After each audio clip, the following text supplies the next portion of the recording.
Hello everyone, আসসালামু আলাইকুম। কেমন আছেন সবাই? আই হোপ সবাই অনেক বেশি ভালো আছেন। আলহামদুলিল্লাহ আমিও আমার পরিবার পরিজন নিয়ে ভালো আছি। এই তো প্রতিদিনের মতো আবার একটি নতুন ব্লগ নিয়ে এসেছি আপনাদের মাঝে। আশা করি আজকের ব্লগটা আপনাদের অনেক বেশি ভালো লাগবে। দেখতে দেখতে রমজান তো চলেই গেল আর ঈদ চলেও এসেছে। মাত্র একদিন পরেই কিন্তু ঈদ, তাই সবাইকে আবার অগ্রিম জানিয়ে দিচ্ছি ঈদ মুবারক। তো ঈদ তো চলে এসেছে, কিন্তু আমার কিন্তু এখনও কিন্তু আমার ঈদের প্রস্তুতি বা কাজ শেষই হয়নি। হয়তো আগের ভিডিওতে দেখতে পেয়েছিলেন আমার একটা বেডরুম আর কি ক্লিন করা হয়েছে। তো আজকে কিন্তু পুরো বাসাটাকেই ডিপ ক্লিনিং করে নেব। যার কারণে আর কি যে মাস্টার যে বেডরুমটা আছে, তো ওই রুমটাই আর কি আজকে ঝুল ঝেড়ে নিয়েছি, পাখা পরিষ্কার করে নেব। আস্তে আস্তে সবগুলো কাজারই আর কি করে নেব। আসলে ঈদের সময় দেখা গিয়েছে যে এতদিন রোজা থেকে আসলে দেখা গিয়েছে আমার এই ক্লিনিংয়ের কাজগুলো করতে অনেক বেশি কষ্ট হয় রোজা থেকে আর কি, যার কারণে করা হয়নি। একদম রমজানের শেষ মুহূর্তে এসে আর কি এগুলো এখন একটু একটু করে করছি আর কি। তো আশা করি ভিডিওটি আপনাদের অনেক বেশি ভালো লাগবে। তো আজকের ভিডিওতে আমি শেয়ার করব, মানে ঈদ উপলক্ষে পুরো বাসাটাকে ডিপ ক্লিনিং করে নিলাম তাই আর কি। তো আসলে যেহেতু আমার কোনো হেল্পিং হ্যান্ড খালা নেই, আমার বাসার সবগুলো কাজ যেহেতু আমাকে একা হাতেই করতে হয়, আর চাইলেও কিন্তু দেখা গিয়েছে একই ভিডিওতে কিন্তু সব কিছু ক্লিনিং দেখানো যায় না, যার কারণে আর কি আমি চেষ্টা করেছি মানে 2 দিনের ভিডিওতে রাখার জন্য আর কি। আর আমি সবসময় আর কি মানে একদিনই কিন্তু কখনো 2 রুম ক্লিনিং করতে পারি না, যার কারণে আর কি এক এক সময় দেখা গিয়েছে এক এক দিন কিন্তু এক একটা রুম আর কি ডিপ ক্লিনিং করতে হয়। তো বাসার মানে ফার্নিচার থেকে শুরু করে সব কিছুর মধ্যেই অনেক বেশি ধুলাবালি জমা হয়ে আছে, যার কারণে একটা ব্রাশ নিয়ে নিয়েছি আর কি আজকে ফার্নিচারগুলো পরিষ্কার করব। ফার্নিচার বলতে আহামরি আমার বাসা যা আছে তাই আর কি। আর আমি কিন্তু খুবই সিম্পলভাবে জীবনযাপন করি। আপনাদেরকে দেখানোর মতো আসলে আমার অত বেশি কোনো কিছুই নেই যে যেগুলো দিয়ে আসলে আপনাদেরকে আমি দেখাবো।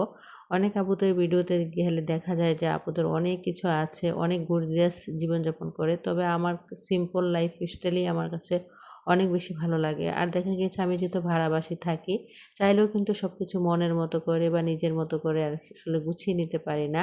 আর ভাড়া বাসায় দেখা গিয়েছে একদিক দিয়ে হলে অন্য দিক দিয়ে একটা না একটা সমস্যা থেকেই যায়। তো ইনশাল্লাহ যদি কখনো মানে ইউটিউব প্ল্যাটফর্মে থাকি আর দেখা গিয়েছে কখনো যদি নিজের দেশের বাড়িতে যাই, তাহলে অবশ্যই আপনাদের সাথে শেয়ার করব। তো যাই হোক এদিক দিয়ে আর কি আস্তে আস্তে আমি বাসার ঝুলগুলো ঝেড়ে তারপর ওয়ালমেটগুলো সব কিছুই আর কি পরিষ্কার করে নিয়েছি। তারপর বিছানা দেখলাম যে মানে খাটের উপরের যে কাজগুলো আছে নকশার মধ্যে এত বেশি ময়লা পড়ে আছে, ধুলাবালি, তো এগুলো একটু ব্রাশের সাহায্যে পরিষ্কার করে নিলাম। তো এখানে আর কি একটা জিনিস আপনাদের কাছে শেয়ার করছি।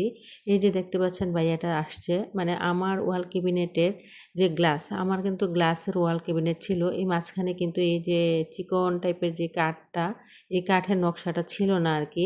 তো আমার কিন্তু দুইবার কিন্তু গ্লাস ভেঙে গিয়েছে, মানে একদম উপর থেকে নিচ পর্যন্ত একটা গ্লাস ভেঙে গেছে। আর প্রথম দিকে যেদিন আর কি গ্লাস মানে একদম ফার্স্ট টাইম যেদিন আর কি আমার ওয়াল ক্যাবিনেটটা দিয়ে গিয়েছিল উনি, ওই দিন রাতের বেলায় কিন্তু মানে বুঝতে পারি নাই, উনি হয়তো একটু মানে খুবই টাইট করে আর কি, মানে প্রেশার পড়ে গিয়েছে আর কি যে গ্লাসের উপর। ওই দিন রাতের বেলায় কিন্তু একটা গ্লাস ফেটে গিয়েছে।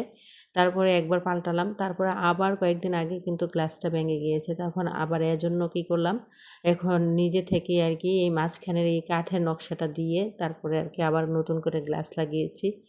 এই পর্যন্ত কিন্তু আমার 2বারই গ্লাস ভেঙেছে, যার কারণে ভাবলাম যে যা আর গ্লাসের রাখবো না, মাঝখান দিয়ে এইভাবে একটা কাঠ দিয়ে দিলে নাকি মানে আয়নাটা একটু মজবুত হবে, যার কারণে আর কি এখানে দিয়ে দিয়েছি। তো যাই হোক, তো বাইয়াটা তো চলে গিয়েছে, তো এখন আর কি আমি এইগুলা একটু ওয়াল ক্যাবিনেটটা আর কি একটু একটু করে পরিষ্কার করে নেব। প্রথমে কিন্তু গ্লাসগুলো পরিষ্কার করে নিয়েছি, তো এখন কিন্তু আর কি নকশাগুলোর যে ছোট ছোট সিম্পল কাজগুলো আছে ওইগুলো পরিষ্কার করে নিচ্ছি। তো ভিডিওর এই পর্যায়ে এসে যে সকল প্রিয় মিষ্টি আপুরা ভিডিওটি দেখছেন, প্লিজ ভিডিওটিতে একটি লাইক দিয়ে দেবেন, কারণ আপনাদের একটা লাইক আমার কাছে অনেক বেশি মূল্যবান। আমার ভিডিওটা আরও অনেকের কাছে পৌঁছে দিতে সাহায্য করবে। আগের যে ভিডিওটা দিয়েছিলাম বেডরুম আর কি সাজিয়ে নেওয়া বা অর্গানাইজার, ওই ভিডিওটাতে দেখলাম একদমই ভিউজ হয়নি। আসলে এত সুন্দর করে সাজিয়ে গুছিয়ে যদি একটা ভিডিও করি বা ভিডিও বানাই এত ঘন্টা সময় লাগিয়ে, তো তাহলে ওই ভিডিওতে যদি ভিউজ না হয় বলেন তো কেমন লাগে? অনেক বেশি মনের ভিতরে কষ্ট আসে যে আসলে ইউটিউব মামা কেন আমাদের দিকে মুখ তুলে তাকায় না, অন্যদের দিকে কিন্তু ঠিকই মুখ তুলে তাকায়। এত কষ্ট একটা ভিডিও বানাতে গেলে 3 থেকে 4 ঘন্টা সময় কিন্তু আমাদের হাত যায়। দেখেন একবার কিন্তু ভিডিও করা, তারপরে দেখা গিয়েছে ভিডিওগুলো করার পর এডিট করা, ভিডিওতে ভয়েস দেয়া, তারপর ভিডিও আপলোড করা, সব মিলে কিন্তু একটা কন্টেন্ট ক্রিয়েটরদের যারা নতুন নতুন ইউটিউব প্ল্যাটফর্মে কাজ করছেন 3 থেকে 4 ঘন্টা সময় অলরেডি কিন্তু একটা ব্লগের পেছনে চলেই যায়।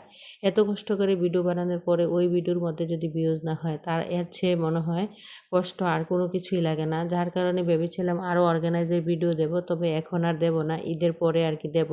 আর এখন যেহেতু ঈদ চলে এসেছে, সবাই মানে গ্রামের বাড়িতে চলে যাচ্ছে বা কেউ চলে গিয়েছে, দেখা গিয়েছে সবাই কিন্তু একটু নিজেদের সংসার নিয়ে ব্যস্ত। আর দেখা গিয়েছে ভিডিও কেউ তেমনভাবে দেখতে চায় না। যদিও আমি যদি সাথে সাথে কারো ভিডিও দেখতে না পারি, পরের দিন হলেও কিন্তু ভিডিওগুলো মানে দেখে দেওয়ার চেষ্টা করি। আমি কোনো আপুদের ভিডিও না দেখি না। আমার সামনে যার ভিডিও আসবে তার ভিডিওই আর কি দেখতে থাকি। আসলে আমি যতই কাজ করি না কেন, একদিক দিয়ে কিন্তু মোবাইল অন থাকে, মোবাইল একদিক দিয়ে চলতেই থাকে, অন্য দিক দিয়ে কিন্তু আমি সংসারের কাজগুলো করি।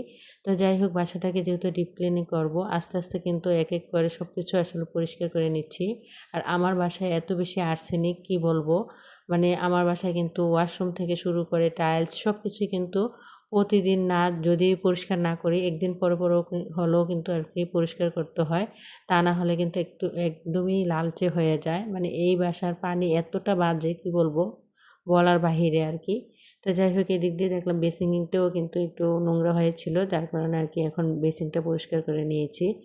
আজকে যেহেতু বাসার সব কিছুই ডিপ ক্লিনিং করছি, তাই যার কারণে আর কি একটু একটু করে সব কিছু পরিষ্কার করে এখন আর কি বাসার সবগুলো রুম আর কি মুছে নেব। আসলে একা হাতে কাজগুলো করতে কিন্তু অনেক বেশি কষ্ট হয়। কষ্ট হলেও কিছু করার নাই। আমরা আমাদের মেয়েরা আর কি আমাদের সংসারটাকে অনেক বেশি ভালোবাসি। আর ভালো লাগা থেকেই কিন্তু সংসারের কাজগুলো প্রতিনিয়ত করে থাকি। তো এখানে দেখলাম যে আর্টিফিশিয়াল ফুলগুলো মানে এত বেশি বাজে অবস্থা হয়ে আছে। এগুলা কি তেলাপোকা এরকম করে নাকি কিসে এরকম করে, টিকটিকি মনে হয় আর কি। তো যার কারণে অনেক বেশি নোংরা হয়েছিল। ভাবলাম যে আজকে বাসার সবগুলো আর্টিফিশিয়াল গাছ মানে ফুল সব কিছু আর কি ধুয়ে পরিষ্কার করে দেব। যার কারণে আর কি সব একসাথে জমা করে নিয়েছি। তারপর হুইলের মধ্যে আর কি হালকা কুসুম গরম পানি দিয়ে ভিজিয়ে রেখে অনেকক্ষণ সময় নিয়ে কিন্তু আমি এগুলো ওয়াশরুমে বসে বসে পরিষ্কার করেছিলাম। তো সেগুলো আর কি আর আপনাদের মাঝে শেয়ার করে নিই। তো এখন এগুলো আর কি একটু ভিজিয়ে রাখবো, তারপর অফ ক্যামেরাতেই সেগুলো ধুয়ে তারপর আমি আর কি জানালার মধ্যে দিয়ে দিয়েছিলাম, যেহেতু বারান্দা নেই, বারান্দার জানালা ছিল না, তো যার কারণে আর কি। তো যাই হোক, তো আজ অনেক দিন হয়ে গিয়েছে, আমার কিন্তু টেবিলের যে ট্রান্সপারেন্ট কাগজটা হয় বা পেপারটা হয় ওইটা ছিল না আর কি। তো আমি কিন্তু ওই দিন যে পর্দায় এনেছিলাম, তো ওই দিন পর্দা দোকান থেকেই আর কি এগুলো নিয়ে এসেছি এটা। তো এটার দাম ছিল 250 টাকা আর কি, এখন 2.5 গজ কাগজ ছিল। তো আমি এটাকে কোনোভাবেই খুলতে পারছিলাম না, তো যার কারণে অনেকক্ষণ সময় নিয়ে আমার ছেলেকে নিয়ে আর কি অফ ক্যামেরাতে খুলে তারপর আর কি ট্রান্সপারেন্ট কাগজটা আর কি বিছিয়ে নিয়েছি। তো এখন একটু টেবিলের উপরটা মুছে তারপরে একটু গুছিয়ে নেব। আসলে সংসার এমন একটা জায়গা, তার কখনো কিন্তু কাজ শেষই হতে চায় না। যতই অসুস্থ থাকি বলেন বা যতই ব্যস্ত থাকি, সংসারের কাজগুলো কিন্তু প্রতিনিয়ত আমাদের মেয়েদেরকেই কিন্তু করতে হয়। তারপরও দেখবেন সারাদিন এত কাজ করার পরও কিন্তু হাজব্যান্ডের কাছ থেকে অনেক সময় শুনতে হয়, সারাদিন কি এমন কাজ থাকে যে সারাদিনই শুধু তুমি কাজ করো কাজ করো। আসলে কাজ থেকে কোনো জিনিস না দেখে আসলে জাস্টিফাই করা যায় না। আমরা দূর থেকে একজন মানুষকে দেখে অনেক কিছু ভাবি, কিন্তু কাছে থাকলে সামনে থাকলে বুঝতে পারি যে আসলে মানুষটা কেমন বা তার কাজকর্ম কথাবার্তা বা সব কিছুই কেমন। তো এক একজনের লাইফস্টাইল ব্লগ কিন্তু এক এক রকম, এক একজনের কাজকর্ম সংসারের কথা বলার ধরন সব কিছুই কিন্তু এক এক রকম। কারো কাজের সাথে কিন্তু কখনো কারো কাজ মিলবে না, বা কারো কাজের সাথে কিন্তু কারো লাইফস্টাইল আসলে মিলবে না, কারো রান্নার সাথেও কিন্তু কারো রান্না মিলবে না। আমরা কিন্তু এক একজন এক এক গুণের অধিকারী। তো যাই হোক, এদিক দিয়ে আর কি দেখলাম যে টিস্যু বক্সে মানে টিস্যু হোল্ডারটার মধ্যে আর কি টিস্যুগুলো ফুরিয়ে গিয়েছে, যার কারণে আর কি এখন টিস্যুগুলো আর কি আমি ভাঁজ করে তারপরে এর মধ্যে রেখে দিয়েছি।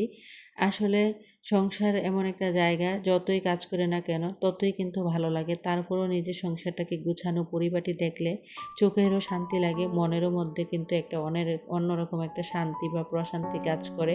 তো যাই হোক, এদিক দিয়ে কিন্তু আমি সব কিছু আজকে একদম ডিপ ক্লিনিং করে পরিষ্কার করে সব কিছু মুছে আবার আগের জায়গার জিনিস জায়গায় রেখে দিয়েছি গুছিয়ে।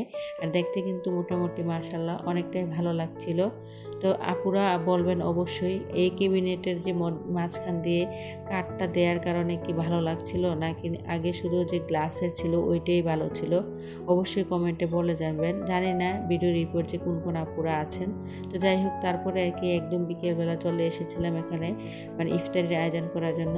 এটাই কিন্তু আজকে লাস্ট ইফতারি। তো যদিও আমার মানে অনেক ভিডিও রয়ে গিয়েছে যেগুলো আর কি আপনাদের মাঝে শেয়ার করা হয়নি, তারপরেও আর কি এই এই ইফতারিটা শেয়ার করছি। তো এখানে আর কি অফ ক্যামেরাতে ডিম চপ, আলুর চপ, ছোলা বুট সব কিছু ভেজে নিয়েছি, বানিয়ে নিয়েছি, আর বেসনও গুলিয়ে নিয়েছি। আর আজকে গরুর বট রান্না করবো আর কি আলু দিয়ে।